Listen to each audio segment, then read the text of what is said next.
Bonjour, aujourd'hui je vais vous montrer comment peut-on déterminer la limite d'une fonction qui est sous la forme d'un rapport, mais on a trouvé une valeur qui est indéterminée. Alors comment peut-on faire pour trouver une valeur bien déterminée? Alors prenons un exemple.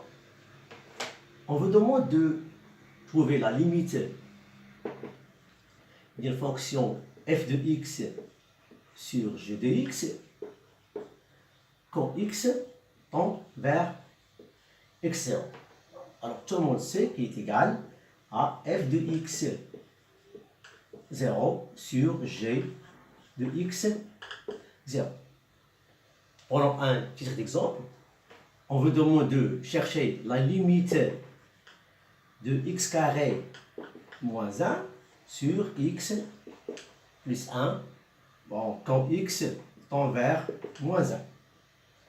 Alors tout le monde sait qu'il est égal à moins 1 au carré moins 1 sur moins 1 plus 1 est égal, alors moins 1, bon, ça donne 1, moins 1 sur moins 1 plus 1 est égal 1 moins 1, c'est 0 sur 0. Alors, c'est une forme qui est indéterminée. Bon. La forme indéterminée, c'est 0 sur 0, ou on peut même avoir l'infini sur l'infini. Hein? Ça dépend. Alors, comment va-t-on faire pour chercher une valeur qui est bien déterminée? Alors, tout le monde sait que je peux même simplifier cette fonction-là. Alors, qu'est-ce que je vais faire?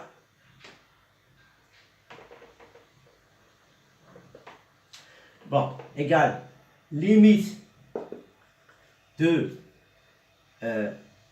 x, ça c'est une isolation remarquable, ça devient x moins 1 facteur de x plus 1, parce que a au carré moins b au carré est égal à a moins b fois facteur de a plus b sur x plus 1. Alors je peux simplifier x plus 1 par x plus 1, donc toujours c'est x quand x tend vers moins 1, elle est égale à la limite de x moins 1 quand x tend vers moins 1. Alors, est égal à moins 1 égale à moins 2. D'accord? Parfois, on trouve une difficulté, ou bien il nous faut beaucoup de temps pour simplifier une telle fonction. Il faut être un bon mathématicien. Bon, par exemple, on vous demande de chercher la limite de sinus de x sur x quand x tend vers 0. Alors, c'est égal à 0 sur 0. Bon, comment va-t-on faire pour la simplifier? Ça demande un peu de temps et il faut être un bon mathématicien. Alors, qu'est-ce qu'on va faire? On va appliquer une théorème qui s'appelle théorème de L'Hopital. Alors, que dit théorème de L'Hopital? Il dit que la limite d'une fonction f de x sur g de x, quand x tend vers x0, elle est égale aussi à la limite de f dérivée de x sur g dérivée de x quand x tend vers x0.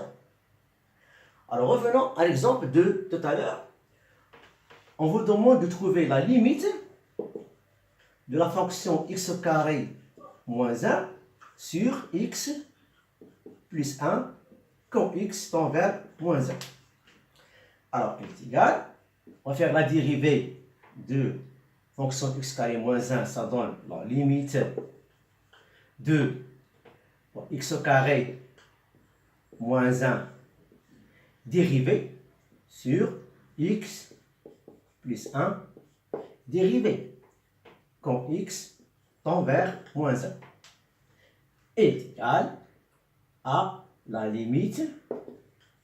Alors, limite de x carré moins 1, tout le monde le sait, c'est 2x. Sur limite de x plus 1, c'est 1.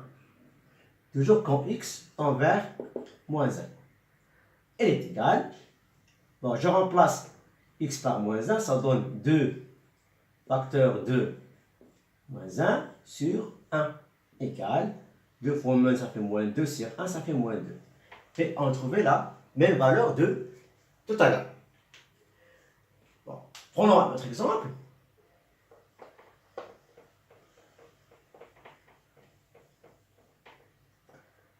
On vous demande par exemple de chercher la limite de sinus de x sur x quand x tend vers 0. Alors qu'est-ce qu'on va faire? Bon, égal, bon, sinus de 0 sur 0 égale 0 sur 0. Alors, forme indéterminée. Alors, comment va-t-on faire pour calculer la limite de cette fonction afin de l'étudier? Alors, qu'est-ce qu'on va faire? On applique le théorème de L'Hopital égale limite de sinus de x dérivé sur x dérivé, toujours quand x tend vers 0, est égal limite. Alors, sinus de x dérivé, c'est cosinus de x sur x dérivé, c'est 1, quand x tend vers 0. Alors, elle est égale. Alors, cosinus de 0 sur 1 est égal. Cos de 0, c'est 1. 1 sur 1 égale à 1. D'accord? Si on trouve encore une forme indéterminée, on peut faire la dérivée seconde, jusqu'à ce qu'on trouve une forme bien déterminée. Alors, il faut toujours se souvenir de cette relation-là, qui s'appelle la théorème